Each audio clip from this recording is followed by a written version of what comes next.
We interrupt your regularly scheduled programming to bring you some breaking news. There's been reports all over the area of something crazy going on, something big. People's homes, their minds even, are being taken over by something called, what is it they're calling it? They're calling it Bad Movie Debate. What up, nerds? It's me, Jacob Bad, for Bad Movie Debate, here to do a TV series specific episode. So, I got my boy Kyle Lane in this bit. Say what What's up, up, Kyle. people? What How's it going? I'm very stressed because of Severance. That's what we're here to talk about. We're here to talk about the first 5 episodes of Severance. It's kind of like fantasy football. It's the most stressful, relaxing thing I can do week to week, and so it's nice to have that now that fantasy football's over. I can be 100%. Stressed about this every Thursday night. You know what I mean? Well, and every single one of our shows so far has kind of been in that same realm. Beef, True Detective. It's just insanely stressful. Happily uncomfortable. Yeah, I think this one's gonna be better than that True Detective season, though. Oh, 100%. I really hope so. I don't think they're going to fumble the bag. I'm sorry for even bringing that up. That was yeah. So let's all just forget about that. There's only what are you talking about? There's only one season of True Detective, the one with Matthew McConaughey and Woody Harrelson. It's the only one that's ever been made. The Mahershala Ali one's fine, but it's fine. Whatever. Wait, which Mahershala? I'm just kidding. Okay. So Severance. I think first and foremost, as we were spitballing, kind of what we were going to talk about. I think first and foremost, because again, we're doing the first half of the season, mid-season finale episode, season finale episode, because this is mostly a movie show. Cold Harbor. What the fuck? No idea. What is going on? That first episode, any only, which was great, lying about how long it's been since the overtime contingency, yada yada yada. The very end, Gemma. That's her on the screen with whatever the fuck was going on, all that medical looking stuff, and then the 4 temperaments to the side. And what do you think? Because they're also oh, this is the Cold Harbor. He's so close. I think in this last episode, they've been he's 80% of the way done. He has to finish it. Yeah. What do you think? What do you think? It clearly to me seems like the focal point of the entire show, whatever it is. Whatever that may be, yeah. And, I have no clue. I mean, clearly what they're doing, they want you to think it's about water. Yeah, everything's water related. All the big projects are water related in some way. No idea why. Yeah. And the other thing that confuses me is they really make it seem like Cold Harbor is the key to everything. But to me, I'm okay, then what's the point of all the other rooms and everything? Yeah, I don't know. Because it's if MDR is the most important thing, and Cold Harbor specifically is the most important thing, then why are there 3 other people working on stuff that are different files? And even in this season, we've seen Mark on his computer, he files through things to work on, and he has to go and pick Cold Harbor. So and they're always about oh, you got to get your quarterly numbers in and everything, but I don't know. It's weird because it's why is that one the most important one? And why aren't they okay, Mark, you working on Cold Harbor, the rest of you work. I obviously I guess they have to kind of hide the fact that that's the most important one. But they hit their numbers in season 1, Helly does it and they freak out yes, we made our quarterly numbers and stuff. But there's other files he could be working on, but they're not telling him hey, you should work on that one. Yeah. You should finish that one as soon as possible. Well, and to me, it kind of feels like maybe everything else is to set up a good working environment for him. Because they've talked about the whole reason why they brought everyone back, which I guess that's kind of moving on to episode 2. But no, that's episode the whole 1. reason that's why episode 1.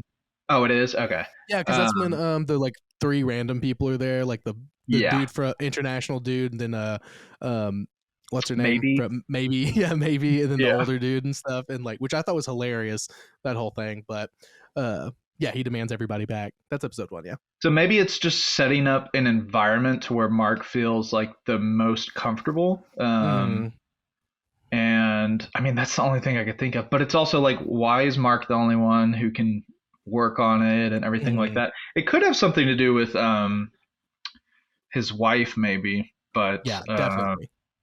Yeah. It's Well, that's interesting. part of it. I Mhm. did Google Cold Harbor, and the only other thing I could find was that Cold Harbor was also, it literally says Cold Harbor refers to both a Civil War battle and a location in the TV show Severance. So Okay, I interesting. know. Okay, that is interesting because if we're gonna cut back to, or if we're gonna cut forward to the fourth episode, when Irving is having his dream when he sees the nanny or whatever, The creepy woman. that creepy woman. Yeah, that Yeah. was wild. I was like, okay, so we're getting real intense real quick. Yeah.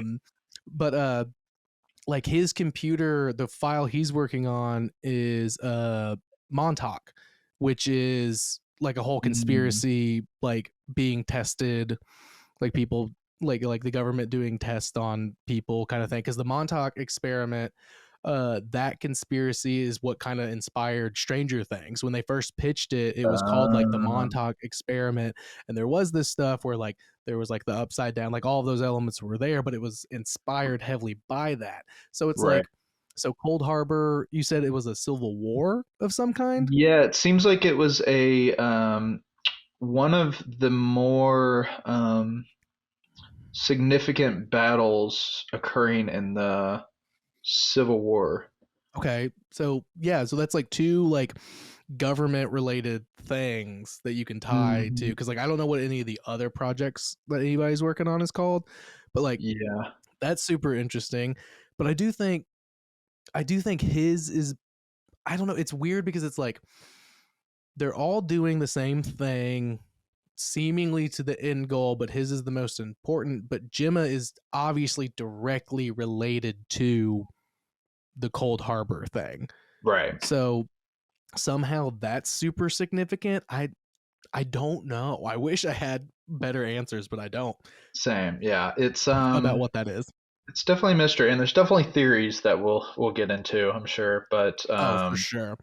I For just don't, sure. especially reading the Reddit. There's a lot of crazy theories out there. Some theories that I'm like, that's kind of too much, Hit me and with I one don't. of those. I'm curious because I've read a few for sure, but the crazier they are, the sooner I dip because I'm like, it can't be Yeah. that kind of wild. So what do you think? Because the cloning thing, I'm kind of like, that's not too crazy. Yeah. Like, so The if there's one any crazier than that, I just saw one recently, and I mm, never comment or anything on Reddit. This one I did comment on because I'm like, this hell doesn't make sense to me. yeah. But he was basically saying that they think that they're using the goats to store the human consciousness. And Hmm. this guy was basically saying that when Gemma was dying, they extracted her consciousness, put it into a goat, and then somehow made an innie out of that goat. Which my Using, point, okay. my point in the comment was, everything in the show, like the whole idea of Severance, is Mhm. relatively like, you could see that happening. It's definitely Right. fantasy, but it's not all the way out there fantasy, if that makes sense. No, So it's to me, pretty near future kind of yeah. thing. And to Yeah. me, the idea of like extracting a consciousness, putting it into a goat, and then somehow making that goat into an innie just seems kind of pushing the fold of like Yeah. the Like realism they try to do in the show.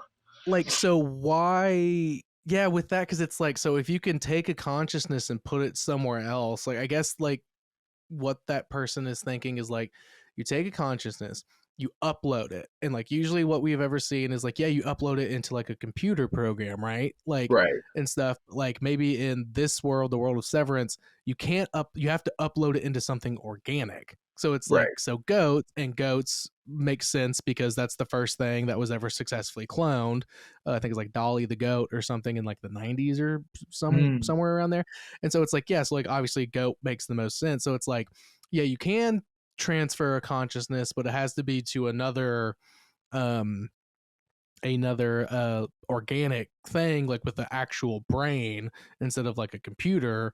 right. So then you could, and then you clone you take her DNA, you clone her, but how do you do it that That's where it fast? gets weird. Because with the cloning of Dolly, it was like, this is Dolly, but now she's a baby again, and now Yeah. she has to grow up, and it's like, so there's the like 5-year-old Dolly. I don't know what the lifespan of fucking goats are, but there's like the 5-year-old old Dolly, and now there's a new baby that's like only like 5 months old, but they are literally 100% the exact same DNA.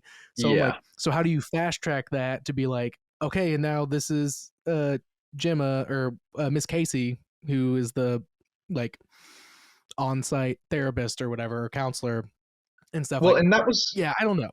That it is a just lot. That's a lot. it's pushing it. You got to add a Yeah. lot more fantasy sci-fi aspects that I feel like they don't really Mhm.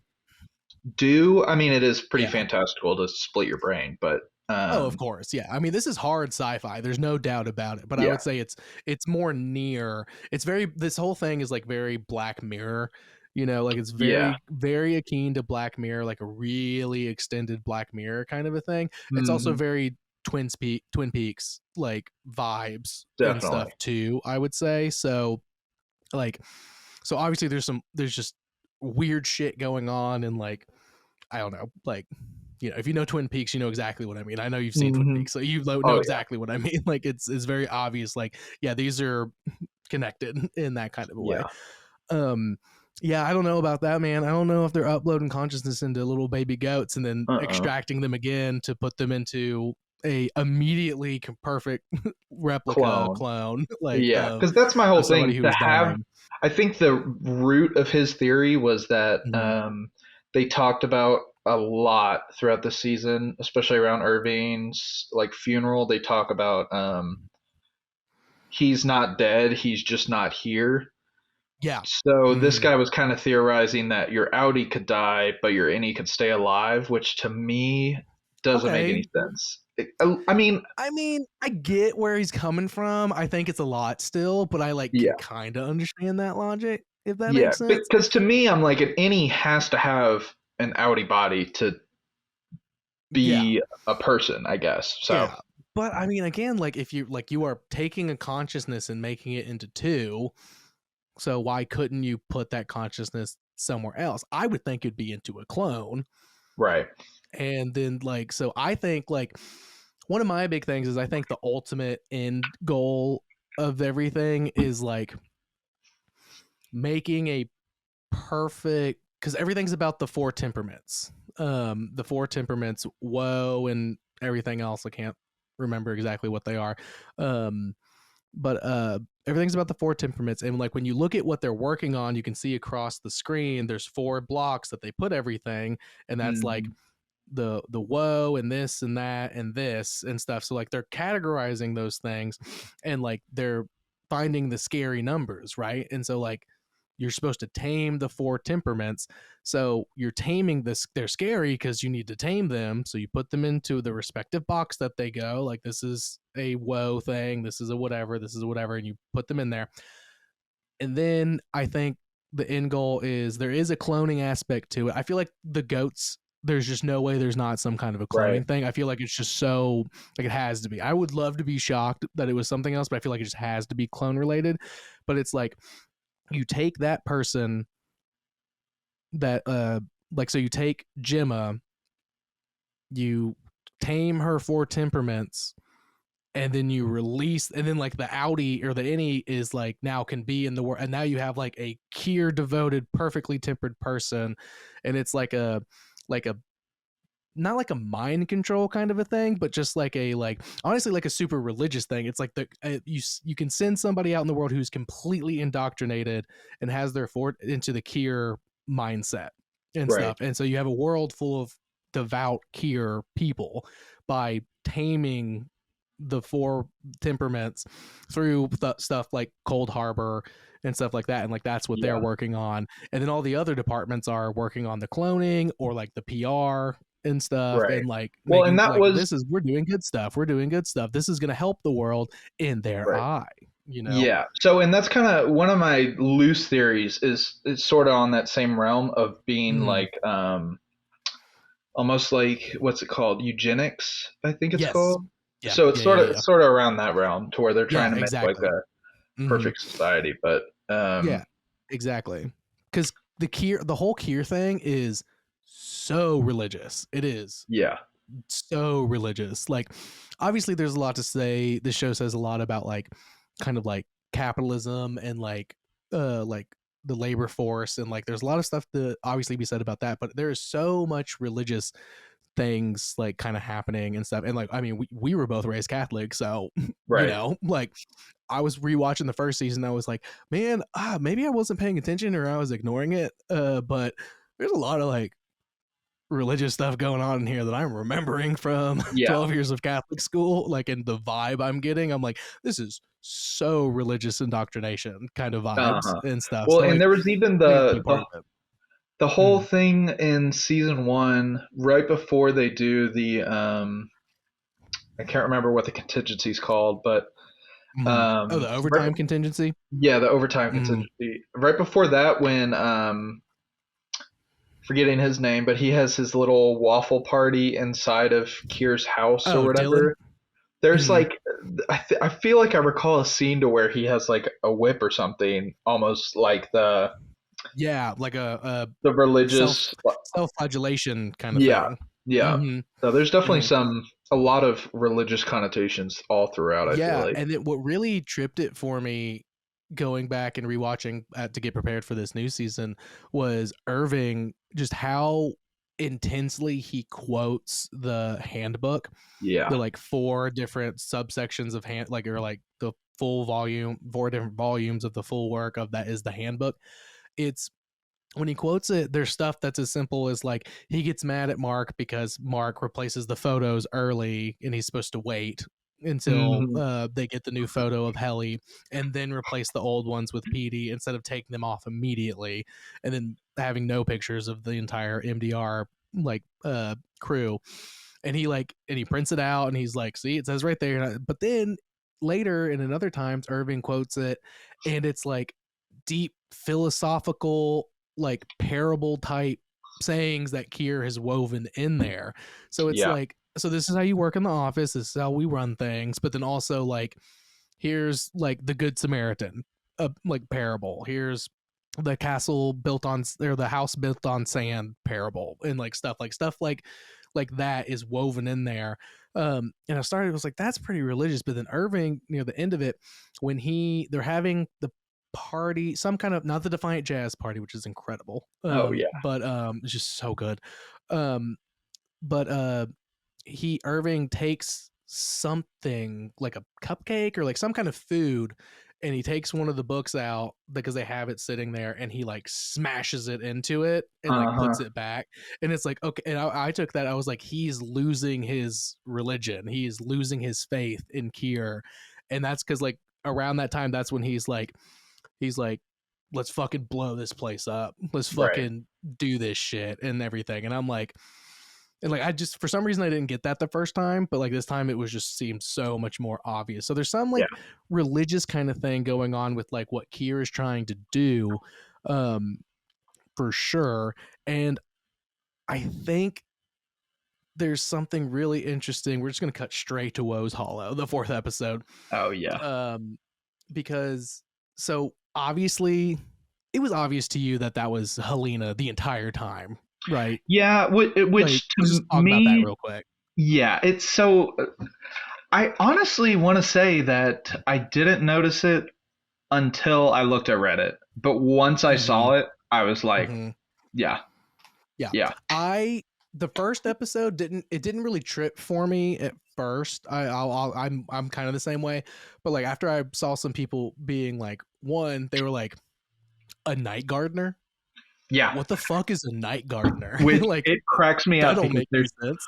there are so many people posting on the subreddit saying, "I'm a night gardener." Like, I've seen so much shit on Reddit and TikTok being like, wow, this is really fucked up, guys. I'm a night gardener. yep, Like, there's outside, like, horribly chopping down like a plant that's not dying and shit. yeah, Like, people are killing it, as they always do. Um, Sometimes social media can be fun. It's bad for us, but it can hmm, be fun.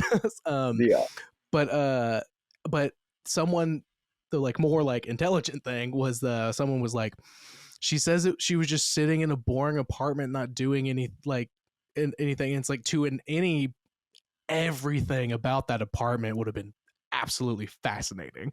Yeah. Like Yeah. anything they could have learned about themselves would have been fascinating. And like, True. yeah, you could, and like, it's like, yeah, you could take it as like, she's lying because she found out that she's actually an Egan, and like that really fucking blows because Which is she where obviously my hates. mind went. I Yeah, was like, she's but just I like, ashamed of that. yeah, like she's ashamed of that. But then I was like, I don't know, like people were saying some other stuff, like in that episode, like after that scene, excuse me, in the first episode, she's talking to Mark, and she says like, no, me and my Audi are two completely different people. We're not the same in any way, shape. Like she's like really hard on like they are different and Yeah. stuff. But going back to Woe's Hollow, just oh my god, Irving, just every single person in that episode deserves an Emmy nomination. Yeah. That was the best episode of the entire show. In the best way possible. But the main thing, the reason I wanted to talk about like when did you kind of like be like, okay, that's probably definitely not Helly, but Helena. The tent scene when they smush, Oh yeah. that's kind of going to the religious thing, like a second coming of Kier. Yeah. Like, was that what they're trying to do? Because Well, in the intro sequence, there's the little baby Kier that walks across. Oh yeah. Again, like I'm not the first to say this. Like I've heard other people talk about it. I've seen other people like kind of talk about it. But I'm like, when that happened, I was like, yo, no, that's crazy. People have been talking about this, but like that seems hella intentional. Well, especially and because in that episode we get the confirmation that was definitely Helena the entire time. Like, yeah, kind of which I got the confirmation when she said that thing to Irv about like just that I think he even said that really cruel remark. It's like that's just not oh yeah, like yeah, what you said Helly last night was cruel. Helly was never cruel. Yeah. Broke my heart. But then also in that scene, which I didn't notice, I saw someone say when he first comes up, like before he starts like dunking her and stuff, he says he comes up and he says, "Hey kids," and she doesn't say anything, expecting her to say what's for dinner, because like that's his whole thing. It's like okay, so he's like, so she has no idea what I'm talking about. There's no he's like, there's no fucking way that's her. That whole scene was so good. It was so good, which was foreshadowed in the claymation narrated by Keanu Reeves again, which is crazy. Right. Like insane. When they're bobbing for pineapples.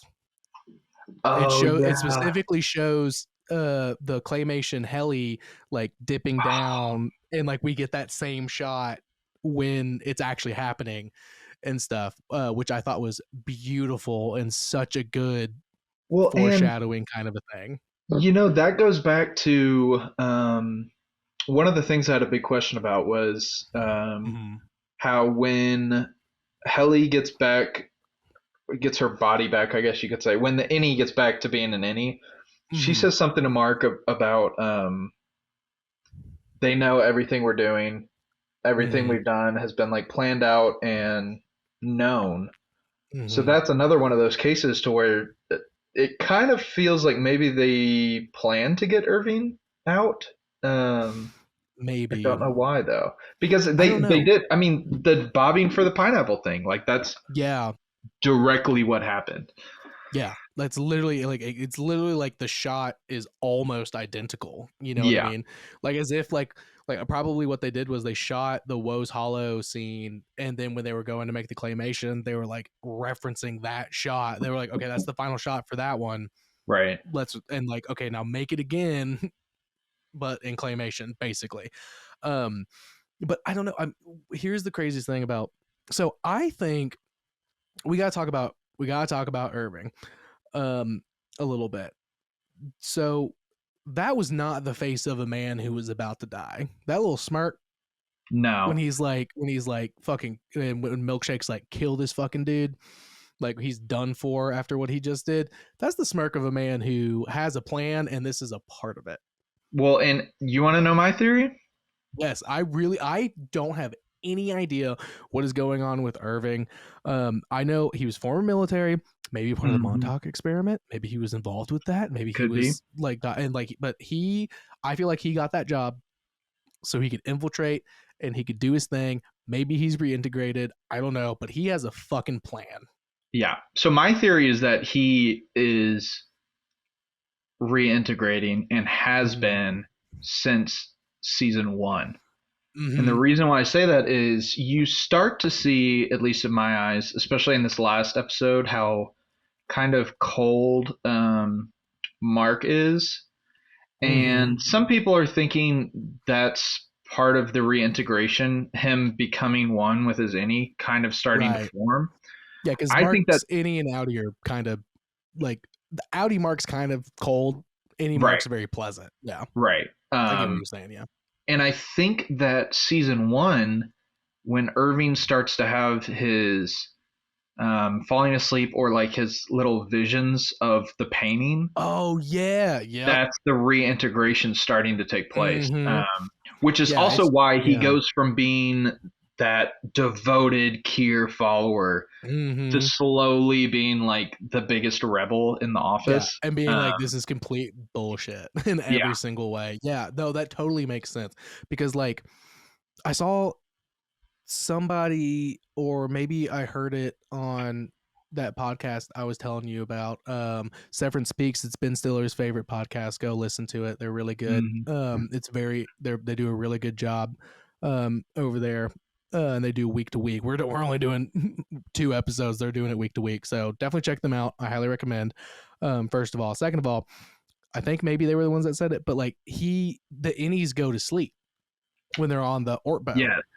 And like maybe that is a part of like the last key to the reintegration. Because when he wakes up the next day, he is dead set on like, I am shutting this hell in a bitch down so hard. Right. Like, and he's just like, and like, so, and like, it's like, oh, but the what's for dinner thing. It's like, yeah, because he's perfectly blended. Petey never got to go to sleep as his innie. You know what I mean? Like he never got to do that. So he just died, like slowly but surely lost his mind and then just died. But Irving got to actually go to sleep while he had started the process. He had been doing it for a while. Obviously, Mark has done 1 session because in the last episode, he's like, he's trying to get what's her name? I'm trying to think. In the Severance Speaks thing, they have a Better Call Us All. It's her name's Us All because they're like, call us all. Like they have like a whole bit, which is very funny. But Us All. Like he's like, when can we do another one? When can we do another one and stuff? So I think he's only done 1, and Irving probably has done like a few because he's always making those weird fucking phone calls and stuff. Yeah. And like keeping people updated on like what's going on and like what he's feeling and like and stuff. So and that's the other thing. Irving on the outside was clearly invested in going back to season 1, investigating. And I'm like, if Petey got with the girl to reintegrate and she found Mark, she definitely would have found Irving on the outside if he's that into investigating it. Like, so my thing is like, either they met organically through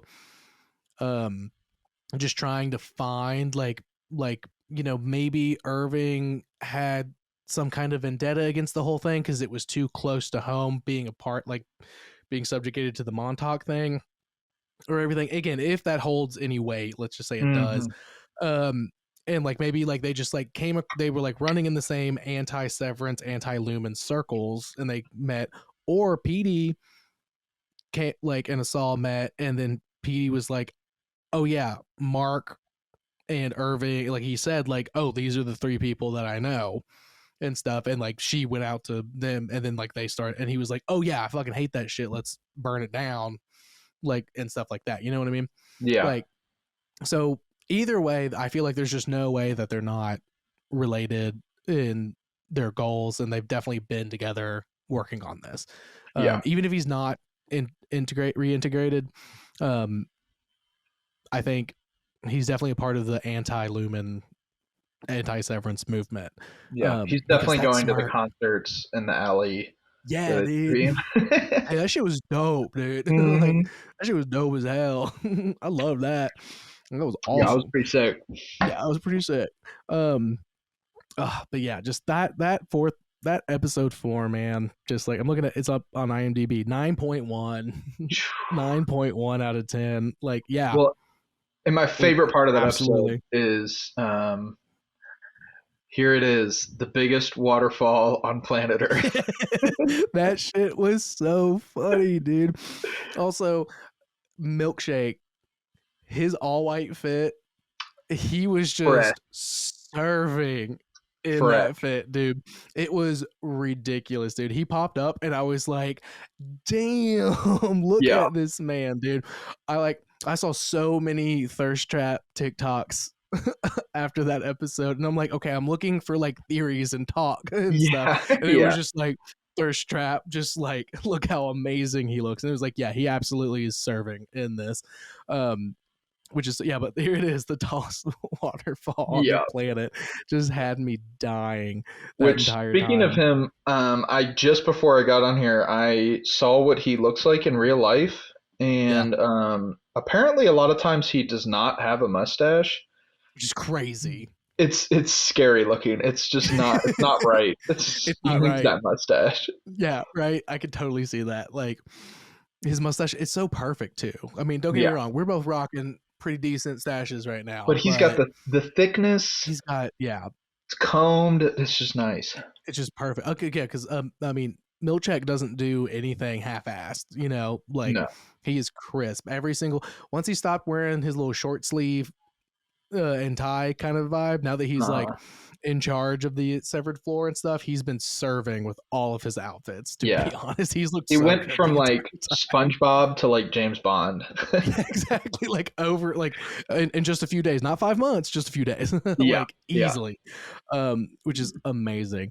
Um, so I do actually want to talk about Milchek. I'm gonna say Milchek instead of milkshake because this is a little more intense of a thing. So those recanonizing paintings, we all know how fucked that is, right? Yeah. Like that's so fucked. And Which, then but Natalie, it is a question. Does he mm, feel weird about it for the reasons why we think he should feel weird about it, or is there another reason? I think he does, and here's why. Last episode, so he gets those. I think it's episode 3 that he gets those, and Natalie is the one giving them to him. And Hmm. if you look, they give each other like they kind of have like a look because like they're not severed, like they are the same person in and out of work, and they kind of like there's a little bit of a like, oh okay, this is kind of like she's like, yeah, I got them too, Well, and he like asks kind her of, too, kind yeah. of being like, "How did you feel?" He Yeah, asks it in that's like what. a Yeah, super cryptic in the way. newest episode, he's like in the most like corporate speak. He asked how she felt about it, and there's Right. a little bit of a pause. You know, there's a little bit of a pause, Yeah. and I think that is very significant because then that's right before he goes into his performance review, um, and he gets points off for his fucking paperclip usage. He doesn't Right. use it. He puts it backwards twice. Oh, big fucking whoop. Jesus, Lumen's insane for many reasons, but that really drove me crazy. I was like, are you kidding me? Yeah. Like, but um the way the guy who, which I don't think we've gotten his name, the like the bigger dude who's like conducting his thing, Right. is clearly like higher up because like him and Helena and Natalie have all had meetings that we've seen, so he's important in some way. He says to Milchek, like, because he's like, oh, like you wanted to make the office nicer and like you wanted to like kind of give into their demands a little bit and stuff like that. Like it's kind of like a like there's an argument to be had of like that's kind of like anti-union busting kind of mentality and Yeah. stuff because but I think it's a double-edged sword, or it's like a two, what's the phrase, it's there's two prongs, Right. that's it. One, he says, that guy says, you got to remember, like something along the lines of like you got to remember who they are, like what these people are and stuff, like. And so like on the one hand it's like their workforce, their labor, we don't need to treat them like people, like and stuff like that. They're they do what we tell them to do, and they do it with a smile on their face, and that's it and stuff. But then also there's the other side. We just have that conversation of Milchek and Natalie asking, he's like, did you feel weird about that? Because that felt kind of weird, right? But it's also like he's dehumanizing MDR, and he's saying that to a black man. Right. You know what I mean? Yeah. And like they just had that conversation right before they walked in, and you can tell he's very kind of like, Yeah. and then it cuts to him and he's looking over his thing and he's just pissed. Like he's just pissed about the entire conversation. Mhm. And I think that is a thing, you know, like I don't think he clearly did not love the paintings Yeah. and thought it was very demeaning, and like tried to reach out to Natalie about it in the best way he could, which I have a reason why he didn't just straight up say, hey, this is super fucked up, right? He has a specific reason why he didn't just present it to her like that, which I feel like he totally would have to somebody else. But then that guy being like, you got to remember like what these people are and stuff. I feel like he took that on like you get like he took that personally, and then also it could be like a general like this is like anti-labor like union busting kind of a thing. Yeah. I don't know. That's what I took. I took those two things from that entire scene. No, I could was totally like, see holy that. shit, there's a lot going on right now. Right. I mean, he definitely felt weird from the moment he got it, and it's clearly been lingering on him since there was multiple episodes in between. Yeah, I saw some weird. people describing Natalie's face as the Get Out eyes, where she's like smiling but like crying, sort of. Yes, exactly, dude. Exactly. She's not Yeah. cool with it either by any means. Like, Yeah. as like the only two black people that are like deeply invested in, well, except for the woman that Irving goes to see, which we do need to talk about that scene with Right. the export halls thing and stuff, and then episode 3, I think we were saying, but like they're like two upper management, the only two upper management black Yeah. people that we've seen and stuff, and like there is no innie or outie for them. They're just who they are full time Yeah. and stuff. So like they know what the world is like and stuff. And obviously this takes place in America, a different version of America and stuff, but like can't erase the past no matter how hard people try in real life, how no matter how hard people try. that shit happened and that's real, and there's things that happen and like still going on because of that. And so I feel like it's insane to like not think that that's a thing. Yeah. Well, and it is like, worth noting too that Natalie's job is pretty dehumanizing as well, because I mean she's essentially a mouthpiece for people that don't want to meet like the upper management, basically. Like she doesn't really have an input on anything or you want anything like that. Why? My theory, she's not just the face of the board. She's got the entire board inside of her fucking head. She has a chip in her that's not a severed one. It has all of the consciousness. Let's go back to that guy with the goats and stuff. I think they can do stuff with consciousness. It's all the past CEOs that are all inside of her head. And so when she goes, hold on, it's them talking, not on the phone. That earpiece is a fucking red herring, bro. And she is just like, and my biggest reason why is one that I just said, where he asked her how she felt in a very corporate manner at work and stuff, instead of being like, because he was like, I'm already here talking to her.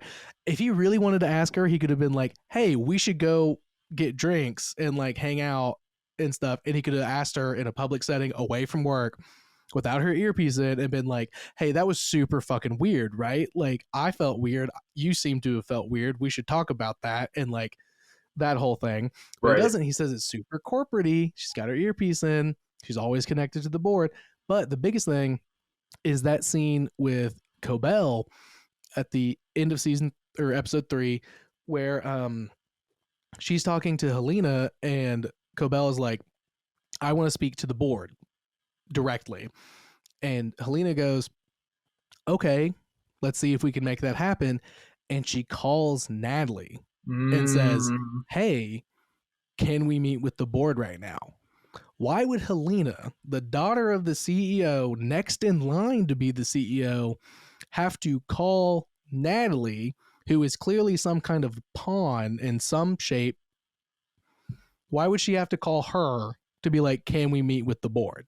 Which I am You know what I mean? so beyond in on this theory, because the other thing I was thinking of related to Helena is all of these upper boards no Mm-hmm. one can ever meet in person.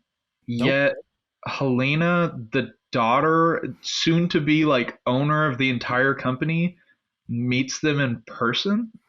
Like Yeah. that makes no sense at all. So I'm totally in on that.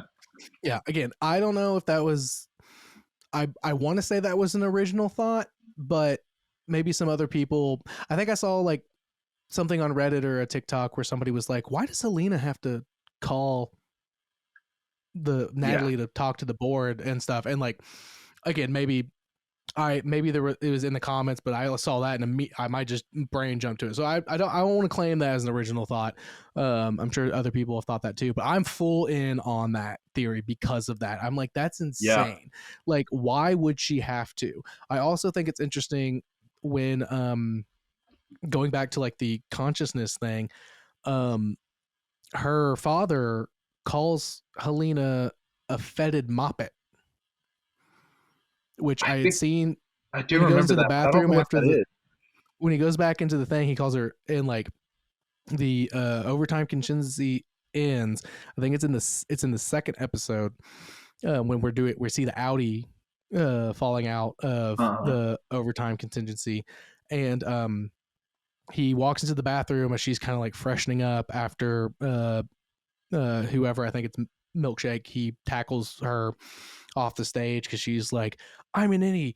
Everything sucks. We fucking hate it there. They're torturing us, blah, blah, blah, and stuff. He comes in and he walks in, he looks her in the eyes, and he calls her, he just says, fetid moppet, which I saw people talking about. That is a 1800s like way to call somebody a Ooh. like an insolent child. Like Right. it's like you're just a brat basically, but like that's such an old school term. Like it's Yeah. like a late 1800s term, so it's like, does he like, I feel like they like he's got some shit going on too in that way, you know, like there's Right. like does he just talk like that because that's such a Kier thing to say, and like he's obviously super devout into Kier as an Egan and in charge and stuff, or is there like some kind of like there's a like this like he's a part of the he has the board in his head at all times too, but like Right. if you want to speak to the board, you have to have somebody else who's not him. Like he can't just be there for to like be the face of the board at every second. So it's like, okay, so but that's why Natalie's there. It's Right. like your job is to have this chip that gives you access to the collective consciousness that is all of the consciousness of the board of the former CEOs of Egan's, that and you can relay what they say Right. basically It's and stuff, almost because like the what's only the movie Mhm. Split where he has all Yeah, the all personalities the of one. different personalities and stuff, yeah, Hmm. exactly. But because the we hear the board speak once and they say one word and Yeah. it's when they go to fire Cobell in season 1, and the little speaker says, it says like, it says yes, but it's very staticky and Hmm. very weird the way it's said and the way it comes out.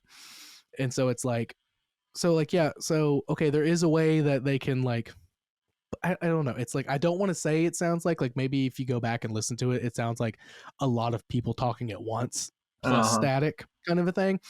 But like literally every single time it's like the board, because she's like, because Cobell's like, I want to hear the board say that I'm fired. When Natalie is like, you're fired. The board says so. She's like, I want to hear them say it. And like it takes a second for the yes to come out, and it's super staticky and there's some kind of like weird thing going on. So Yeah. I'm full in on that like thing. Like I think Natalie is the like human representation of the board, and that's what her fucking job is. So Uh-huh. hence why Milchek couldn't directly be like, hey, these paintings were kind of fucked up and weird, right? Like, and like he had to be like, and she had to like do the like get out like eyes thing and stuff and be like, no, they're fine. Twitch, twitch, twitch, tear, tear, tear, like and stuff like that. Like, I don't know. It's just this season so far. Again, we're only halfway through. We're only halfway through this fucking season, Mm-hmm. and this season is already just so. There's so much to talk about. Yeah. You know, like there's just so many things that are like we literally we haven't even talked about. Okay, let's X-nay on that. We've talked about that. We've made our points. What is going on with the goat room with Brienne of Tarth? Right. The entire thing. They There's a all huge room. The vibe I got from that room was like,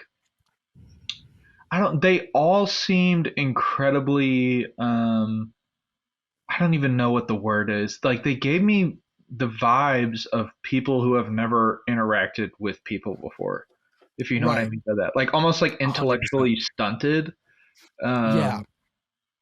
And I just don't know why. It's Yeah, no, they definitely had. So the only thing I can say to that is I did see somebody say, which is something that I had missed, from the first season.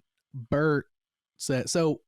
Dylan's big on in the first season. He's like, oh yeah, that uprising and stuff. That wasn't MDR. That was O&A or whatever it is, the one that Bert right. comes from, and stuff like. That wasn't us. Like they went crazy and they did all this shit. So it seems like it was MDR who did do that whenever it was based on what we've seen now. But Bert, somebody did like a side by side thing or like a comparison that was like, Bert says that, yeah, a lot of us hear that you MDR folks don't have belly buttons. That was one of my favorite parts. And so, yeah, when Brienne and the guy like she's talking to, they're like, okay, we'll like let you guys go quietly, but like show us your stomachs. And they're like, see? Or pouches. Like, they have the pouches thing. I was thinking about Kyle XY. Right. With right. the belly button. No, not Kyle XY. Yeah. And phenomenal. I've never watched that show. I Me cannot neither. vouch for it. But I do know he doesn't have a belly button. Because that was the entire poster was just like him, like this like semi-hot dude with like great abs and just no belly button. It was like, why does he have no belly button? Watch to find out. ABC Family. Like, okay. They have pouches. Bert says, oh, they have pouches. Like, there's a rumor that you guys have pouches. And so they're like, show us your stomachs. And they're like, okay. And Brienne of Tarth, I'm just going to keep calling her that, right. is like, see, they don't have pouches. I told you and stuff. And he's like, okay, I guess you're right. And so, like, I feel like they were weird because they were scared of them because they came from MDR and the whole uprising thing and the pouches thing. But then also they were just super weird. Like, why was that guy in full fucking goat regalia and was like the weirdest one of them all, perhaps? Like, well, and if I recall correctly, I know at least Brienne of Tarth just like looked dirty. Like, I think she had stuff all over her face, all kinds of fucking dirt and shit all over her. Yeah.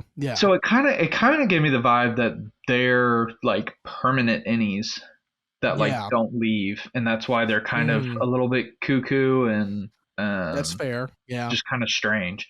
But as for the purpose of the goats, you know, I don't know. I had a theory going into this season, which I've kind of strayed away from, but it was kind of my strongest theory for the longest time, was that the outside world is like bordering on apocalypse, like food famine and stuff like that, because on the outside you like never see food. I think the first time you saw food was after the like water dinner, that really weird one where they just drink water, which seems like just like a weird, funny Rickon thing to do, but it could be because of a lack of food. And then he has Mark's sister makes him like a sandwich to eat for dinner, and that's it.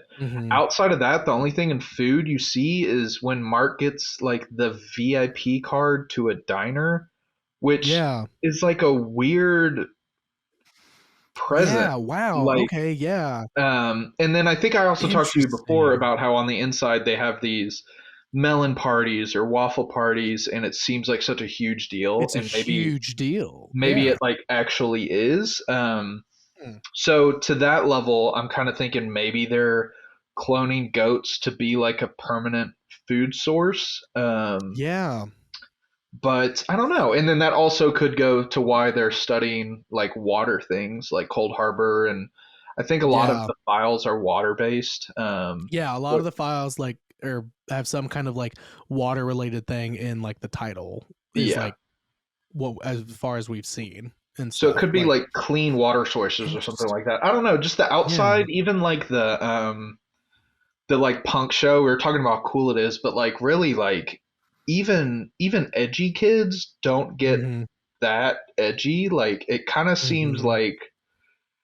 like a disturbed outer world type of Mm-hmm. teenage reaction of like, Yeah. I mean, like, the best punk music comes during bad times, yeah, for sure. So we're gonna get some good punk music in the next few years for sure, which I'm oh super yeah, excited for.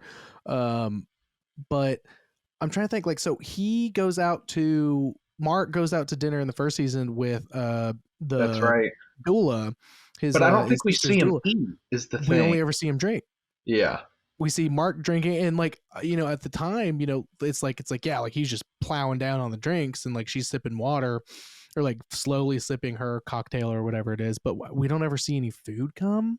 right. Yeah, like and we don't ever see huh.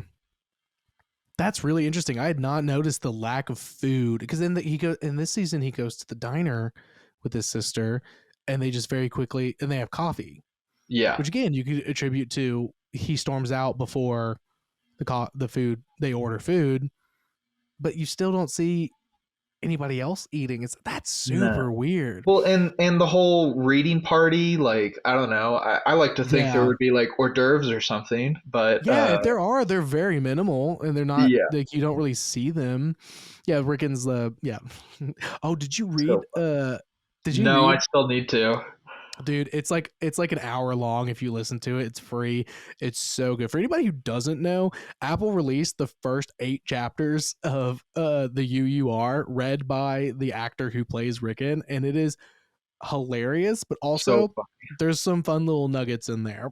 There's some fun uh little nuggets of people are like people are saying so he tells a story of when he went on a camping trip with him and his wife, and he doesn't say Mark and Gemma because he's like they didn't want me to use their names, so we'll call them these two people. It's obviously Mark and Gemma, like it has to be. yeah. And the place he describes sounds a lot like where they go in the Ortbo. Mm, Like it sounds like he's describing like the Keir National Park or whatever and stuff is like where they go because it's close by, and like that's where right. they go camping for a couple nights and stuff. But it's also just hilarious and very fun, and I understand why the Ennies love it so much, and they're like this is changing our lives and Hmm. everything. Um, but regardless of that, um, yeah, that food thing, man, that's crazy. I Yeah. never even noticed that. Well, and kind of to the Oh, side of that as well, with mm, the whole famine aspect, there's some really weird like relationships and baby stuff I've noticed. So like big baby stuff. the Big baby stuff. the first one I noticed, and I went back today because I wanted to get like the direct quote. And Hmm. I literally went through every single episode to find it. But after the reading party like breaks up, Hmm. um, the girl that Mark was sharing the book with leaves, Oh, and Rebecca. yeah, and she Hmm. says she's leaving the house. She turns and says to Rickon, she says like, "Don't punish the baby. It wasn't its fault," or something like that. And I thought that was so bizarre. And she was a bizarre That's character. super weird. But I I'm mean, like, yeah, why Rebecca's would you super say weird. that? Yeah. That's such a Yeah. weird statement. And then also, after uh, Hmm. Helena sees the clip of her, Annie, and Mark like kissing, Oh, she's dude, she gets immediately like wild. really invested and like and Mm-hmm. she has sex with him too. I would assume for some weird baby stuff. But I'm like, why? Why Yeah. was she so in on that like immediately? Yeah. Yeah. I saw I saw somebody say they were like, "Wow, what a bitchy thing to do." Helena being like, "No, my girl, no, she's not gonna get it. She's not gonna get it. I'm gonna get Yeah. it." Like and stuff like, but like, which is hilarious and could be part of it. But I think what Right. you're saying makes more sense. I feel like there is a lot of baby stuff that is really weird. Don't get me wrong; it makes sense that like in that end of season one kind of thing where they're like freaking out, like, "Oh my god, that's your potentially evil boss from Lumen. I left the baby with her, and like she's clearly not who she says she is, but she's been helping me with the baby." And blah Hmm. blah blah, and they freak out, which is justifiable. Like obviously, you would freak out in a Yeah. situation like that if you thought your baby was missing because of an evil person. Like I totally get that, but that's a weird comment from Rebecca for sure. And then the title sequence, like we talked about earlier, of there's the baby Kier walking across Mark's feet at the very end, super fucking weird. Hmm. And yeah, Helena having sex with Mark, like Yeah. obviously unprotected. Why would he have a condom? Uh-huh. It kind of So gives me there's the vibe that like mm, maybe having babies isn't as common now because it's also like mm, why did she give birth in like that really bougie like hut thing? I mean, I'm sure that's that something people just do, but a lot of that's Rickon. I think you can chalk probably like yeah. at least like 60% of that to Rickon. But that one, so that woman, that like senator's She's wife like an who elite, she yeah. meets, she's severed so she doesn't have to go through childbirth Right. and stuff. Because when Mark's sister sees her out in public, she's like, "Oh, what up, girl? Like, we had our babies," and she's like, "Who the fuck are you, you weirdo?" Who? Yeah. And she's like, "What the fuck?" And then we find out like at the big like party press conference thing, um, that she says like, "Yeah, I'm severed so I don't have to go through childbirth because like fuck that." But she has 3 kids, and like again, um, 3 kids is a lot for sure, Yeah. but his sister is definitely like, damn, 3 kids, like, oh, Yeah. this is your third one, like, wow, that's crazy and stuff. But Well, he's and a to me it senator. also makes sense cuz she's like an elite. So like Yeah, exactly. That's what I'm saying. Like yeah. it's a senator or governor's like spouse, so like they can afford to and are allowed to. So you think there's like maybe there's some kind of like communist China like Oh, well, you child know limit what? kind of a thing going on You know what? because of the lack of food resources? Dylan does have multiple kids, though. He That has is like 3 kids too. one Yeah, you're right. thing. Which they're older, so maybe this all happened Maybe after this is they were yeah, born. maybe But this is a newer thing. Maybe this is a yeah, newer thing. Again, the food thing is crazy because even then in that scene when we go back to Dylan before his wife is going off to her night job, um, he's not eating anything. He's just sitting there like I feel yeah, like he's like drinking something. He's just like drinking some water or something like uh, and watching TV while they're all like 3 kids causing mayhem and well, stuff and like that. another thing I just thought of was Hmm. when I think it was the most recent episode when Mark is like doing that stuff with the weird like brownish yellowish liquid in his fridge. It's something to do with reintegrating, but he opens his fridge Yeah, and and the the only thing in pills and there stuff. are Mhm. those and like beers, which he's Yeah. probably an alcoholic, but Oh, we know he is. Like, yeah, like I'm not advocating for alcoholism, but I am advocating for having beers in your fridge, dude. that's right. gotta But no gotta food. unwind. Gotta unwind. Yeah, no food's bad. That's bad. Don't Yeah, get beer, get yeah, food if you don't have food. Don't get me wrong. But like, gotta unwind, dude. Like yeah, his wife died, but now she's not. Like, he's going through a lot. He needs to yeah. have a couple brews, and I Well, think and that's you know he totally doesn't fair. have the excuse of oh hard day at work, so that That's true. That is true. He doesn't really need to unwind that much. I guess it's yeah. yeah, it's problematic. He should probably have food instead of drinks in his fridge and his reintegration medicines or Hmm. herbs or supplements, whatever. Um, wow, yeah, that food thing is crazy. I'm gonna need to pay attention this week if any food comes up, like how intense it is, or like if they're in a Yeah. place where like you would expect to see more food. Well, Um, and even on mm, the post-apocalyptic line too, it's like the other stations within Lumen. One is the art, which I mhm. feel like in a post-apocalyptic world, you want to preserve art, which given they're preserving Lumen art, but still. Yeah. And then the other one is like just making stuff, Hmm. which is pretty useful, like tools and stuff. It seems like a Yeah. lot of what they're making. So Yeah. Yeah. I don't know. And what's also super weird is, so how long do you think it's been from episode 1 to where we are now? We know it hasn't been 5 months. We know how 5 months haven't passed. right. That was a lie. It was only a couple of days from the overtime thing to when they come back. Um, how long do you think it's been actually? I would say probably at most a couple months because Hmm. I mean, Mark's sister has the baby, and the baby has been pretty much She a was she was newborn.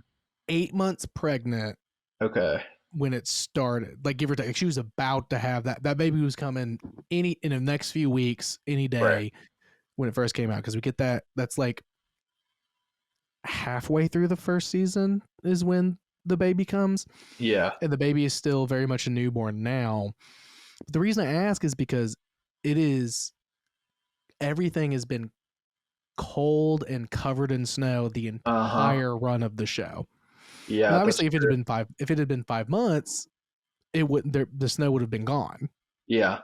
You know, so I'm kind of curious what that means for you're like, this is low key a post apocalyptic kind of a Oh, like world. maybe it's almost like an ice age. Not a full on ice age, but Yeah, but I mean, like there's some like the weather, like climate change, perhaps has yeah. like gotten to a point where it's like it's just cold as shit all the time in like a place where maybe there was more regular seasons and stuff, Yeah. like because like that is something I've like kind of like this season kind of picked up. I'm like what was hollow, it's like damn, it's like cold, there's hella snow, so they're obviously somewhere up north, because we've seen um I saw somebody had a whole thing of like, it says like they're in PA, which would be Pennsylvania, but then like something they tied it to where it could be like a, or it was PE, so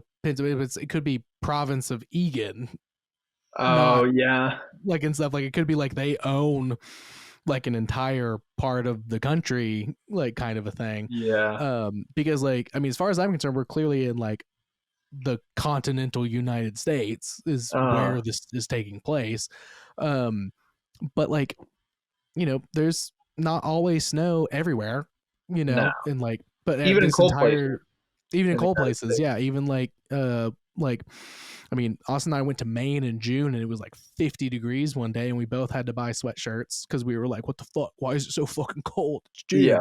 But like, there wasn't no damn snow, No. So it's like, I'm just kind of curious, like, how long has it been since episode 1 to now? Because it's literally been cold and snow. Like every time somebody's outside, they're wearing a heavy coat, Uh-huh. like, and like or there's snow on the ground. Like, sure, you could argue it's like, okay, it's like October, like, and it's up north, so like it starts to snow a little bit earlier and stuff, but like, and then that would last until like probably like March ish and stuff. So like, Yeah. but still, I'm just like, how fast is all this really happening?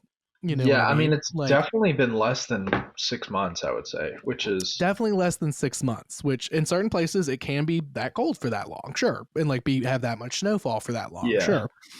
But I think the fact that it's been just frigid cold the entire time is really, Mhm. I feel like I feel like that in my mind that plays to your like post-apocalyptic kind of a thing. You know what I Yeah. mean? Like I feel like that, like it's like we're in a world where, because then that would go into the food thing, because like you can't grow shit when it's cold.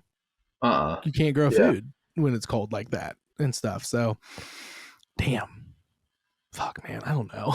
Probably can't raise goats either. Well, no, you probably You could, can but inside, yeah, apparently. you can inside. Yeah. Apparently you can inside if you're in fucking Lumen and you're Brienne of Tarth and all those other weirdos in there. Yeah. Like, who fucking knows what's going on with that shit, dude? I don't know, man. I just this show's really doing it for me big. Uh-huh. I don't think I've been this invested in like dying to see the next episode of a show in so long. Yeah, In well, and so especially long. to see the conclusion and where it's going to go is it's still pretty much a total mystery of Oh yeah.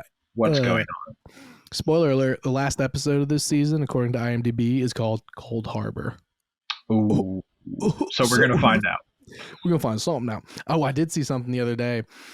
Ben Stiller was he had like a, it was like a, I don't know what magazine, but it was like a magazine like cover story, and he did say we will have answers about the goats this season. By the end of This this season. season, there will be answers to the goats. So praying that's real and we'll get Yeah. something, even if it's not the full answers. It'll be some more like, this is why they're here. Even if it's a lie, we'll get an answer, is what I Right. got the vibe I got. Like, even if it's Milkshake being like, oh, this is what they're for, I'll take it. Yeah. I just need somebody to give some explanation, whether it's the truth or not. The only other thing I really want to talk about that I think is really interesting is, and I've seen a lot of people talk about, Dylan and his wife. There's some Yeah. weird energy going on there. Like, obviously Dylan's been a little more like reined in this season because they set up the like meet your, like the family like place, like where you can meet with your Audi's like family and stuff, and she comes dressed like Pam from The Office, which is wild. But I just think it's interesting because he was like super invested in her, wanted to talk to her so bad, and they seemingly had a really great time. And she says "I love you" to him, like, and he says it back. And then we get the scene of her, like the Audi Dylan, and he's like, "Oh, how was the thing?" And she was like, "Oh, it was good, weird but good." Like, and she's like kind of like weird about it. And she goes to leave for work, and she doesn't say "I love you" then, and he Right. doesn't seem bothered by that. And when he was like, when he went to try to get a job at the door factory or whatever with the guy who looked exactly like him, which was wild. That was Yeah. a whole wild thing. She calls him to be like, "How'd it go?" And he's like kind of a dick to her. Yeah. Like, he's kind of like I feel like Audi Dylan might be a dick. Yeah, he kind of Like, sucks. and She not she the kind best of husband and father. she kind of mentions that to him, the innie as well, of just being like, he's just not really, he just doesn't really do much. Yeah. And to that whole part, I kind of got the vibe. There's another big theory going around that the innies are being trained to replace the Audis. Yeah.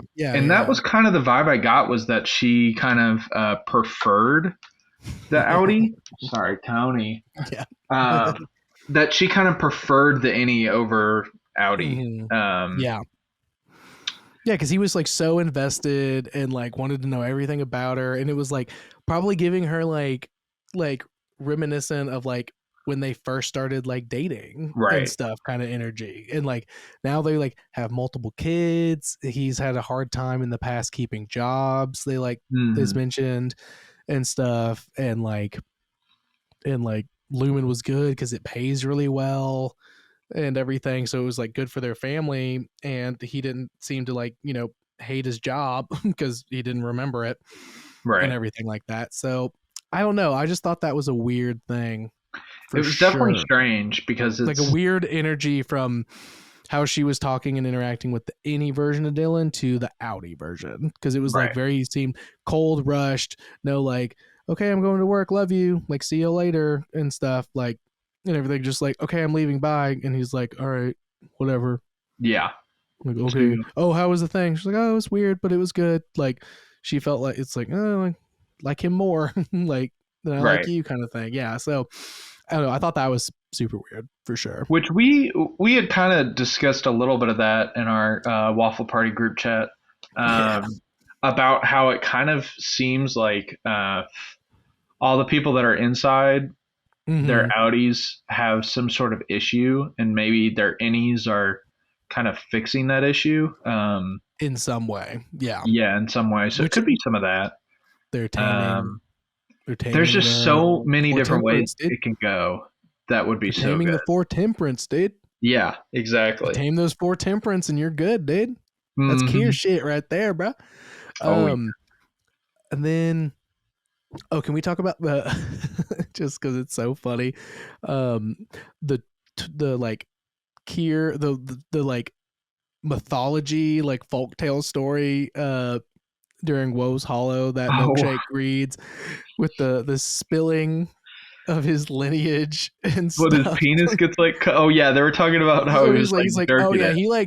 he jerked it hard and Yeah, stuff. And yeah. Kier watched his brother jerk it hard, and it was Uh, crazy and stuff. And it's like that was the one moment when, like, because Helena laughs, and so Mark mhm. laughs and stuff. That one moment, I was like, maybe that is Helly. Yeah, I was like, that's Helly would probably be like, what the fuck, like and right, stuff. But like, again, obviously it wasn't. So like, maybe it was an act, like, or maybe she's just like, yeah, even that's too much for me, like kind right. of a thing. But I just thought that shit was so fucking funny. No, that was That shit, so good. that And they whole were thing talking was so about funny. like, what do you think replaced his penis or something like that? He said like a carrot or something. Yeah, carrot, yeah, a root vegetable and all that Yeah. shit. Yeah. Oh my god, yeah, that shit was so fucking funny. Oh man, yeah, I don't know. I don't know if I have anything else like super pressing. Or so what are you so have you said all of your like theories of like where you think everything is going? Like we've touched on a lot of theories and stuff, but is there anything else that like you're like what's going on with this, like or like what Yeah. do you think is going on and stuff? Because like I feel like I've shared all mine. My Well, biggest one is the board is Natalie and vice versa, yeah, and like just that's what her huge. whole job is, kind of a thing. And the Milchek, he's super not cool with the painting, so he's maybe going to start turning a little anti-lumen as we get deeper and be Yeah. like, well, you see people as less than, I am who I am. I don't vibe with that. We can't do that, kind of a thing. Yeah. Are my two biggest like gung ho, like, yeah, kind of things. Yeah. Well, so uh, I'd say I have two more, sort of two and a half. One is more of like a prediction of where two characters are going to go. I think, and this is somewhat building off of the Milchek thing. I think Mhm. Milchek and Koble end up working together to take it down. I saw a Yeah. incredibly interesting Reddit post talking about how that really tense moment where it seems like Milchek is like gloves off to Mark Hmm. in the elevator. He gets Dude, really that shit was crazy. He said crazy. he goes off the fucking wall. I love that shot too because like there's the line in the elevator Yes. and they're separated, and then he crosses it and he's like, when you fucked Helena, and it's like, Yeah. whoa, dude. Like, yeah, that might have been the wildest thing from the last episode. But continue. I just had to. But I love so, him so much. and this could be nothing. It could just be a coincidence. But so, Mm-hmm. he leans in to Mark and he Mm-hmm. says, "How was the rest of the funeral? Did you find what you were looking for?" Um, and Dylan found the sheet behind the painting. Yes, when So Irving says, "Hang in there," he looks at him and he's like, "Just remember, hang in there." yeah, And it's all the stuff about the export hall. So he Dude, kind of, my thought dude. process is maybe Milchek put it there with the intent that they find that, and that's why he asked Mhm. Mark that, even though Dylan's the one who found it. Interesting. Because he says like, "Did you find what you were looking for?" Or something weird encrypted like Yeah, that. he makes a vague reference to, you Yeah, might have and if found that's the something out case, there. it's kind of Mhm. similar to when he's talking to Natalie about the painting, where he's kind of hiding a message within Yeah. other messages. Like he's being really mean, he's being aggressive, but then he kind of slips in this like, Oh by yeah. the way, like, did you find this? Oh yeah, I'm gonna call that milkshake coded. Like Yeah. milkshake coded means like corporate aggressive speak with like very important subtext. Yeah. That's milkshake coded. Yeah, So absolutely. that's definitely something. And I feel like there are two people who are going on that path of being really upset with the company and kind Love of it. having a change of heart on the morality Mhm. of it all. Mhm. Oh yeah, because I truly, real quick, I truly think that um in episode 3 when Cobell is like, yeah, let's meet with the board, and Helena calls Natalie and stuff to be like, yeah, let's meet with the board. She goes and sees the bodyguard, and as soon as she sees the bodyguard, she gets scared and she runs away, and we haven't seen her since. Yeah. Which could have been like, oh, okay, they're gonna like they're gonna off her, or like some Uh-huh. bad's gonna happen. So she's like, I gotta fucking go. So I feel like she hasn't been around because she's doing something behind the scenes. Like she is anti the fuck out of Lumen right now, even though, all that stuff with like her weird little baby Kier shrine thing and Yeah. stuff from Which season she 1, like, destroys too. which she destroys after she gets fired and stuff. So she's got to be anti at this point, and stuff. So them linking up and stuff with everything that's been going on with Milchek, I think totally makes sense. So Yeah. I'm with you on that for Yeah. sure. There was one other really weird thing. Um, when Irving and Bert meet up, um, Ooh, that outside. was very strange. And I kind of think that Bert is in some way working within Lumen, sort of similar to Mm-hmm. Helena, Well, he because, said he got fired for having an yeah, but that's erotic the weird relationship part. that was unsanctioned. Yeah, that's really weird. Why would Lumen tell him the actual reason? Yeah, Like, why would they tell Audi? Well, I guess because it's Audi, and theoretically, the plan is like your innie never knows like yeah, anything, and like no other innies ever know like why that would happen, like, and stuff, because like it's like they're like, oh yeah, but like it's so weird because it's like any Bert was like, I'm retiring, yeah. Which and it was someone like else a was talking known about thing. how weird, like, no one else. Well, I guess Petey was different because he was reintegrated, but like, it just seems weird to have a retirement video like that unless you're like somewhat in on it. Like when Helena talked Yeah, and sent the video in, it was kind of like, screw all you guys. You guys aren't human. I don't care about you. yeah, she was like, it's up to me, fuck you, you're staying, I don't give a shit. Yeah. Yeah. So like, why would he make a really nice, kind-hearted thing do Yeah, it was that? a very pleasant, like, this guy's clearly retiring and everybody's cool with it. Well, so the only thing I can think of is I did see somebody say, so this one dude on TikTok talking about it. Shout out that one dude, whatever your name is.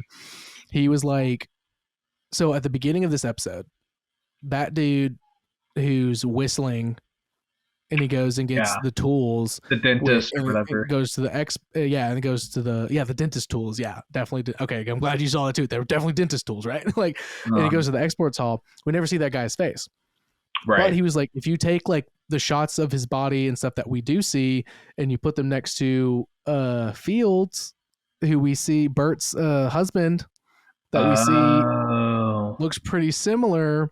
So maybe there's some relation there in some way of yeah. like why Well, and it, Bert retired. It's like yeah, Fields, and like somehow he knew that his innie was having an affair, basically. yeah, Like, and so but he's it, like, okay, so you're gonna retire and we're gonna be done, and you're gonna be done with this. Like, I don't yeah, know. You know what I mean? Like, I don't know. Like, it just I saw that and I was like, this guy's making some pretty good points. They do it really look a gives lot me the alike. it gives me the vibe that they are sort of like Helena though, because also why would you invite him to dinner? That's weird. That's so fucking weird. That's really bizarre. That Like, we need to see that this next episode because that's so fucking weird. That was like yeah, the most seen thing I saw when I was looking like after like see what other people were thinking about the episode. Was like people were like, that's really not cool, right? Be like, hey, yeah, remember when that guy was banging on our door screaming my name like very passionately, like Because he we was were in in love with me, love. because we were in love, and I potentially maybe had to quit that. You made me quit that job because I was low key having my Annie was having an affair with somebody. I'm bringing him to dinner tomorrow night so we can just like all hang out and get to know each other and Yeah. talk about it. Like, no, like No, absolutely absolutely not. I not. would be like, we're never seeing this human being again in I our was like, life. no, Like, that guy's fucking that. No, absolutely not, dude. yeah, Like, something's we fishy missed there, I our think. we missed our trip to Milwaukee for this, dude. Yeah. like what the fuck? Like, absolutely not. Yeah, I don't know. That whole thing, Audi Bert is, and I don't know, maybe it could just be Christopher Walken as being a phenomenal actor and being hard to read. I'm like, there's something weird going on there, but that could just be Christopher Walken, because any Bert was amazing and so beautiful, and I loved him so Yeah. much. But this Audi guy, I don't know, man. Bad vibes. I don't know, bad vibes about this dinner. We better see that shit on Thursday, or I'm gonna lose my fucking mind. Yeah. Fuck, dude. The only other thing I would like to talk about is Mm-hmm. I feel like we should make predictions on what the hell is going on with Miss Casey. Did Oh she God. did she die? Did she not die? Did she get cloned? It's So, just there's so many questions on what it is. Some people think that Miss Wong is is her her like but clone? younger or something like Yeah. that. And like, yeah, her like clone that they've been like rapidly raising since they took her like 2 years ago. Right. And Because they yeah. made such a big deal of like, why is a child here? Like, Yeah, why is there a child who is above us here? yeah, And why is she, and like Loki, she's fucking she can tear up the theremin, dude. She absolutely yeah. slays. And that shit when during the funeral when Milkshake was like Miss Wong, like, and she's like, I thought I was gonna get to fucking play, dude. And I've been he's like, you can practicing. play for me later. And she was like, ugh. Like I was like, oh, man, I wanted to hear her play again. She's so Yeah. good at it. Theremins are so cool. But yeah, like they're like, so like, why is there a child here? Like, is Yeah. this legal? Like, what is this? I totally get that. I think with Miss Casey / Jimmo, I think she didn't die purely because the conversation Mark has with his sister at the diner, he's very much like, I don't want to talk about what my Annie said and stuff, being like she's alive and all that stuff. He's like, I don't want to deal with it. I don't care. I don't want to deal with it. Blah blah blah. And he's like, and she's like, well, but like you don't know, like and stuff. And he was like, I saw her burnt body. Right. There was like a specific phrasing that was like, I saw her dead body, but like burnt.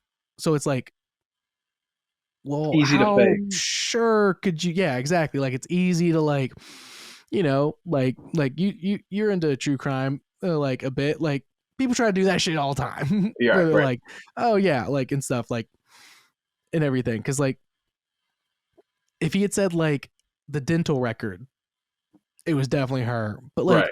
obviously Kier's big enough to be like, they have people in the morgue to be like, yep, it's definitely her based on the dental records. That could be completely bullshit. They're Yeah. like Lumen and is definitely big enough to be able to pull that kind of a thing. You know, is the age old, like throw enough money at a problem, it'll go away, like easy. And so I feel like it's one of those things like she genuinely did get into a car wreck, but somebody related to Lumen, somebody who works like for an ambulance or like fire department, like some kind of like first responder thing, like Lumen sent out a thing being like, hey, if you under the table, let us know before anybody else and we can take this body, we'll give you a ton of money. Right. And like, you know, NDAs across the board, we'll never talk about it, everything will be Gucci. And so like they come in and like, and we'll provide, you know, and like, and you know what I mean? Like I feel like they could have staged it super easily with the power and money that they have. So I think she has to be alive. Same here. For her to be the exact same right age and stuff. because again, I think what we're watching is a near sci-fi, like a near future sci-fi. So they wouldn't be able to like, you know, Star Trek like directly clone somebody. You know what I mean? Yeah. Like to be like their spitting image, same age, everything and stuff. I feel like it would have to be like a Dolly the Goat kind of a thing where it's like we slowly bring them up. So like Miss Wong being like one of her clones, sure. Like I don't think there's anything necessarily wrong with that idea. They do keep making a big point of like, why is this kid here? Why is this kid? They keep pointing to it, Yeah. which again, with this kind of a show, could be just a red herring. But I think she's actually there, and I don't know. Besides that, I think she's alive, and I think it's actually her. But she doesn't ever get to leave again, and she's in a permanent any, like you were saying with the goat people, kind of a thing. And like that's where they get those people. It's like these are all people who have died officially, and now they just work here permanently, and they never get to leave, kind of a thing. That's my best guess. I What do you could think? see that. I mean, originally I was thinking maybe she was comatose, but that doesn't make sense because I do believe in the fact that it needs to be at least a little bit in the realm of realistic, and I don't think you could Right. just take a comatose body, sever it, and then all of a sudden it's like awake and functioning. Yeah. And kind of my first thought was I do like the theory that all the goat people are also people that died and they're just permanently innies. My other thought was maybe they take people who get into accidents to where they have like severe amnesia, and then they make Right. them an innie and outie because when they're an outie, they don't remember their family or stuff like that. Right. But Interesting. I would agree. I do think she's alive. I don't really buy the whole clone thing. It's possible. I would kind of be disappointed maybe a little bit if it was cloning, just because that takes away the realism of it. But Sure. yeah, I think she has to be alive. There's theories Yeah. out there that are just crazy, and I just Yeah. can't buy into any of them. I don't know. I mean, sure. I mean, there's definitely no way that the show is not fucking insane, and like Yeah, just about anything is definitely possible, but there are still limits, and based on what we've seen and like how we understand this world to work, I feel like her being alive makes the most sense. Again, you cut back to the end of the first episode of this season. What is that? What is that shot we see of her like on the computer, like right. all like in like some kind of medical thing, and like the four temperaments are there, and it says Cold Harbor, and like what does that mean, and how does that work? Are they like reconfiguring? Are they like, is it like a thing where she is in a coma, and if you can tame the four temperaments, you can bring them out of the coma, with the nefarious thing of like now they're like completely cure, like devoted and stuff, and like Yeah, that's why it's like such a revolutionary thing. It'll change the world, where if you give us enough time, we can have people who can bring anyone out of a coma, but now they're basically a different person because they value the Kier like way of life and stuff, like the religious indoctrination kind of a thing. Like it's like, well, if you want to live, you got to follow this, like kind of a thing. yeah, Like yeah, like that makes sense, like in my mind, but I don't fucking know. yeah, I don't know. I feel like she has to be alive is the biggest thing. yeah. Well, Like and you has know, to be.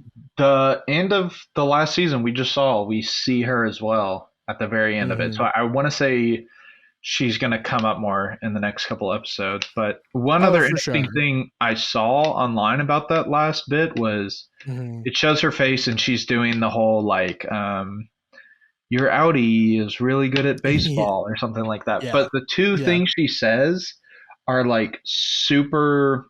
People were theorizing that they're two things that are super personal to Mark. Like only someone who knows and Yeah. lives with Mark would know. Like I think one was he listens to music while he shaves, but never in the shower or something like Yeah. that, That's which is like so fucking personal. super personal. So And also super fucking weird, dude. yeah, Like I come on, shave, I listen to music shaving and in the shower. Like yeah. why would you Why turn turn it it off? off? Yeah, yeah. It's fucking weird. But It's stupid. regardless, like Yeah, Mark's weird, but We all know that. So, but yeah, Mhm. that is definitely a super personal fucking thing for Yeah. sure. So, yeah, I feel like they were like, and that because that's the scene where Miss Cobell is like very intensely watching the session, Yeah. right? Like, Yeah. and I think, and like, so it's like she is very intensely, as the head of the severed floor, is very intensely watching to make sure there's no like twitch, like, wait, Uh-huh. what? Like nothing like breaks through the chip or something. Well, and Yeah. even to that, they were So pushing him to go see her like a lot that first yeah, season. So I think they were testing to be like, is he gonna recognize her, or right, is the chip foolproof? Minus, or maybe they were like, we know Petey's reintegrating. We need to make sure Mark's not, because they were super tight in here. So they're right, like, right. if he's gonna reintegrate, like that would obviously be the first thing he fucking notices is like Yeah. that's my supposed to be dead wife and stuff. So they were definitely monitoring it um for that reason, I think, like Uh, for sure. Like no doubt. So yeah. oh man, I don't know. I Something else. just need Oh, one more Thursday to thing. get hit me. Hit me. The Uh-oh. bizarre thing. I think it's episode 1. The Okay. bizarre thing in the background of that Oh, one the dude. thing, the dude or like thing or whatever it Yeah, is. when he's running to wellness and he Yes. sees it's all boarded up and then he's standing there and there's like that weird shifting kind of guy or Like it whatever. almost felt like an editing mistake, like they just accidentally left it in there, but no, Oh, it no had to have been. mistakes in this show like that. Yeah, it Yeah. had to be purposeful. Yeah. And I don't I even don't want to know. speculate on what that is because I don't even know, but I think it's worth Oh, I bringing can't even, up. it's literally it's worth bringing up and then like not talking about because like nothing has come up that could give us any indication of like who the fuck was that? What the No. fuck was that? Like there's but like it's like he's being watched, yes, but by who and why was it so weird? Why was Yeah. it so much weirder than it needed to be? Because like you had the guy that was the head of the security that gets killed in the first season, Right. Which and that that guy could did not be look like that guy. it could be that they can bring people back to life and Jim Maybe, actually did yeah, die and he did too, but he got brought back in remade. some. I don't know. Yeah, It's I don't know. It's yeah, crazy.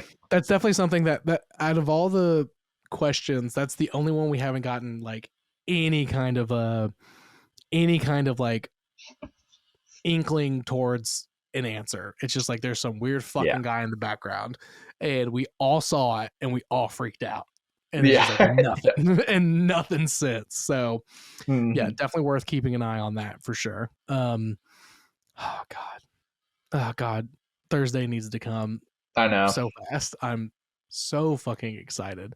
Um, Geez, yeah, I don't think I got anything else. I think that's pretty much everything that needs to be discussed for the first half of this Yeah. show. Um, yeah. These next ones are going to be super exciting too because Oh yeah. it has been a lot of build up this season. It's been enjoyable because we're like really into it, but I feel like to like Hmm. a casual watcher, this season may be a little bit of a disappointment so far, just because it has been so much build Hmm. up and not a lot of action outside of the I think I'm gonna disagree a bit because it has been a lot of buildup, but I think Woe's Hollows episode 4 yeah. was so fucking crazy, and then the last episode was a little bit of a step back with a bunch of really good shit and like Hmm. furthering getting closer to answers and stuff that I think it's pacing just fine. Yeah. You know, I definitely think that like the last like 2 or maybe 3 episodes even need to have a little more juice for Uh huh. sure, but I'm very happy with the pacing of this season so far. Yeah. I think if they went balls to the wall, like again, Wolves Hollow felt like such a filler episode until it just wasn't, and it was Uh huh. just so crazy and it was so good.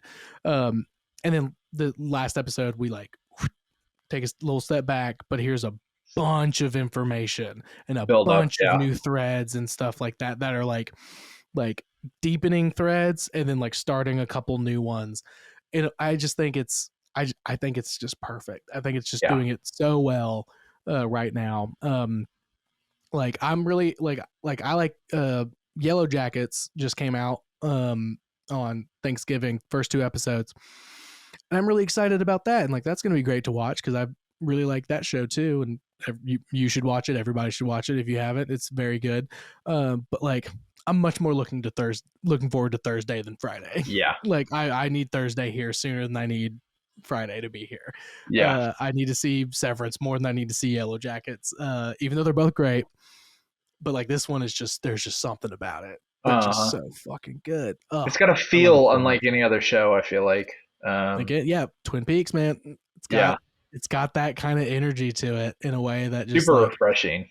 yeah, exactly. It's very refreshing. It's so different than anything that's on right now. Like it's just weird enough to Yeah. be different, but the drama and everything else that you would expect from a modern TV show is there in full. But even in those scenes and in those moments, they're doing it better than a lot of other shows Yeah. can do. So, just 100%. absolutely killing it. I'm gonna need some Emmy nominations this for For this real. season, or I'm gonna be fucking livid because like, how could you not? It's Yeah. everyone's talking about it constantly. Like, literally on Friday, I go into work, I see it Thursday night. Go into Friday. Well, I text the Waffle Party, and we message in the Waffle Party about it. Like as soon as we can, and then I go in on Friday, and like half the people I talked to were just talking about Severance the entire Yeah. time. And I feel like it's been a while since it's been like you talk to people at work about this as soon as you can, because everybody else that watches is watching it as soon as they can to like, Yeah. so they can talk about it and not like get spoiled and stuff like that. And I feel like it's been a while since we've had that. So super Yeah. fucking jazzed about this show. Well, yeah, I think that's it. Yeah, I don't really have anything else to say in terms of theories and theorizing and any other bullshit.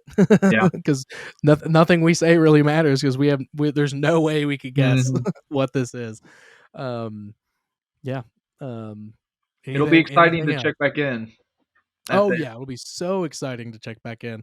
Let's see, that's gonna be March 21st, so the March 20th. Because for some reason they're saying they come out on Friday, but they actually come out on Thursday. Yeah. No idea why that's the case, but yeah. So that following week, we'll have our final thoughts on it. So which is, God, that just seems so far away. That's just I so know. far. I need these answers now. But yeah, last thing I'll say, I brought up Severance Peaks. That's a coworker husband's show. They do an every episode weekly drop. Definitely check them out. Really good stuff. Ben Stiller went on Jimmy Fallon and said, "Hey, I love this show. This Severance Peaks podcast about Severance. So fucking go check it out." He was on the last episode. Crazy. They're really good. They do a really good job. It's really interesting.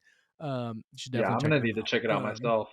Yeah, definitely give it a listen. Uh, Super worth it. Super entertaining, and they get to go deep into every episode. We did 5 episodes going deep as we could, but they're every episode they're talking about everything. So definitely check them out. But yeah, I think that's all I got. Yeah. Anything you want to plug? I just plugged something. Anything you want to plug? Now watch Severance. Yeah. I think we talked about it before, but watch all the Apple TV shows, man. I started watching Honestly, yeah. Silo, which is based Ooh, on like a really big book series. oh yeah. That's really good. I've been like kind of saving it for myself for a show lull Hmm. to watch Dark Matter because I loved Yeah. that book so Yeah. The much. book. Yeah. I think I Yeah. I watched haven't the watched first that one yet episode either. and was like, I'm gonna Mhm. save this. So Yeah, right, yeah. I um, might watch the first episode so I can read the book and not have to like cast the characters. Like I'll just right, have them, casted because of like I think it's Joel Egerton and like Jennifer Connelly are in that yeah, show and stuff. And I'm like, love them. They're both amazing. So I may watch the first episode because I have the book, I just haven't read it yet. But I know you love that book. yeah. And I'm sure and Apple TV has been doing so good with They just kill all it. of their sci-fi stuff. Like it's They don't insane. make Silo, too I'm many shows, but every one is yeah. just so good. Yeah, I still need to watch like the last couple of episodes. I was trying to watch it as it came out, but every time I went to watch it, I fell asleep. Not because it's boring, just because I was exhausted at the time that it Yeah, was coming out and like just like putting it on and like it's a little bit slow, like a slow burn Yeah. to it for sure. Kept falling asleep, but like, yeah, that show super good. Rebecca Ferguson, mwah, chef's kiss. She's So so good. good. Um, yeah, yeah, fuck yeah. Yeah. Apple Only other TV's killing thing it. is shout out Paddington in Peru. Yeah, you were saying that the other day. Just saw that. It was really So, good. You get a lot of Paddington lore within that. So if you're into oh that, go hell check it yeah, out. dude. Great for all ages. Went and saw it with my nephews. They loved it. I almost cried towards the end. I was like, you get that little tickle in your back of your throat where you're like, Oh yeah. um, but no, it's really good.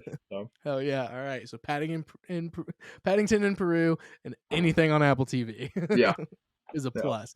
Hell yeah! All right, well, follow on Insta and TikTok and all that good stuff. Yeah, and more episodes coming as they come. So thank you for being here, Kyle.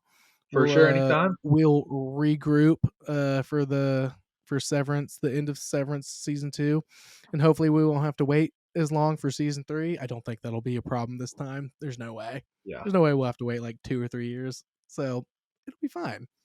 yeah. Well, and At least that's I what they hope so. need. They need a severance procedure to where you can sever yourself until the next season. Yeah, it's just like 2 years of just like being an innie until you Yeah, can just like get back in. I might sign up. yeah. I'm with that. Yeah. We'll talk to Ben Stiller about it and see if they Yeah, can make it a thing. Yeah. yeah. Cool.